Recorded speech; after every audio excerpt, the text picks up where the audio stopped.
Sa isang relasyon mga kaibigan, ang kailangan po ay ang init ng inyong pagmamahalan, mga kabalita. Pero dito sa ating video na ito, ang kailangan po natin ay lamig, hindi po init mga kaibigan. Isang air cooler ang dinala sa atin mga kabalita at ito ay ayaw nang lumamig.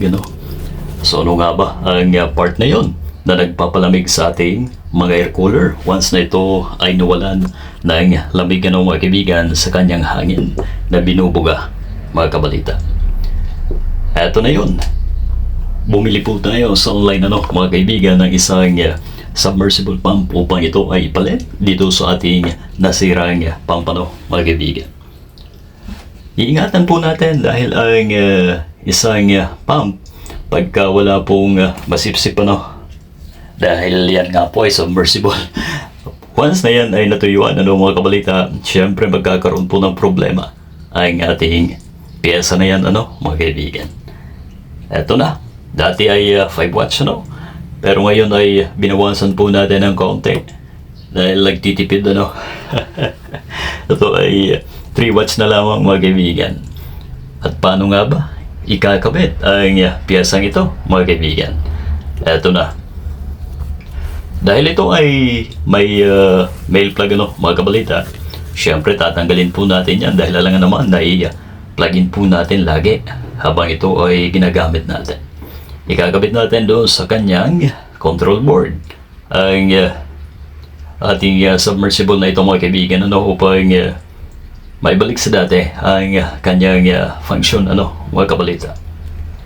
Ay di hamak na mas maliit doon sa dati pero masusubukan po natin kung kaya niya na akyat ang tubig mga kaibigan dahil dyan sa honeycomb na yan kung tawagin dyan dumadaloy ang tubig mga kabalita at once na yan po ay basa na po ng tuluyan mga kaibigan, syempre ang tendency po ay lalamig ang binubugang hangin ng ating fan mga kabalita. Alright, baklasin na po natin. Pero yung isang klase po niyan siguro yung old model po yun na nabuksan ko, net ang gamit. Hindi masyadong maganda yun dahil syempre kahit paano manipis at na-absorb pa rin ang init sa kanyang fan mga kabalita. Eto na.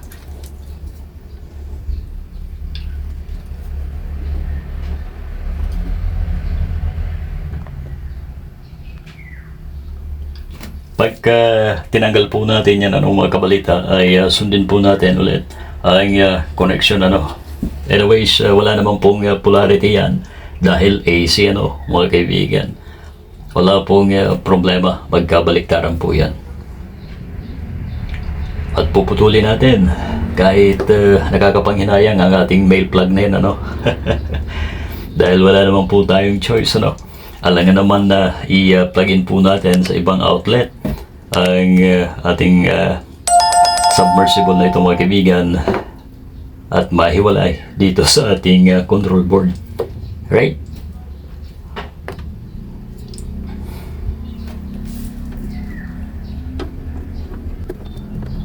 Siguraduhin po natin na hindi masusugat ang wire po natin dahil once na yan ay nagkaroon ng kahit kaunting sugat mga kaibigan, syempre hindi po mawawala yung pagkakaroon po ng shock lalo na ito ay basa mga kaibigan. So yun po ang pagkaingatan po natin mga kaibigan. Ang connection po yan ay andoon sa taas, huwag po natin sa baba dahil alam naman natin na ang tubig ay ibaba mga kaibigan. At i-ensure ang paglagay ng balot o insulator mga kaibigan. Alright, ito na.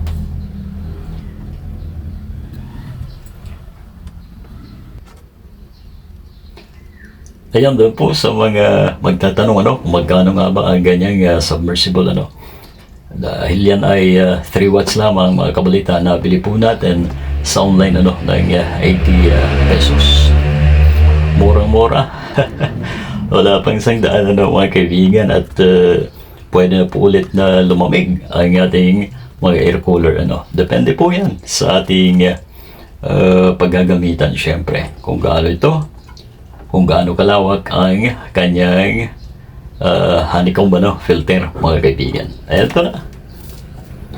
Pasok na natin dyan at i-test kung gagana na po ba ang ating ginagawang ito, mga kaibigan. Ilagyan po natin ng usling hose upang ipapasok na lamang po natin doon sa kanyang dati dyan. There we go.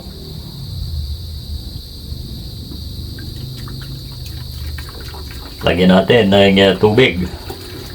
Once again, ingatan po natin o maging mapanuri po tayo once na ang nilagay po natin na tubig ay konti, syempre mabilis din po na mauubos yan. Yung isang galon na yon na nilagay natin, mga kaibigan, ay wala pang magdamag yan, halos ubos po yan. So maraming tubig din po ang kailangan. May maximum naman po dyan na nakalagay at sundin natin. Eto na. Parang wala. Ayun. So kaya, mga kaibigan, at yan na, may tubig na po.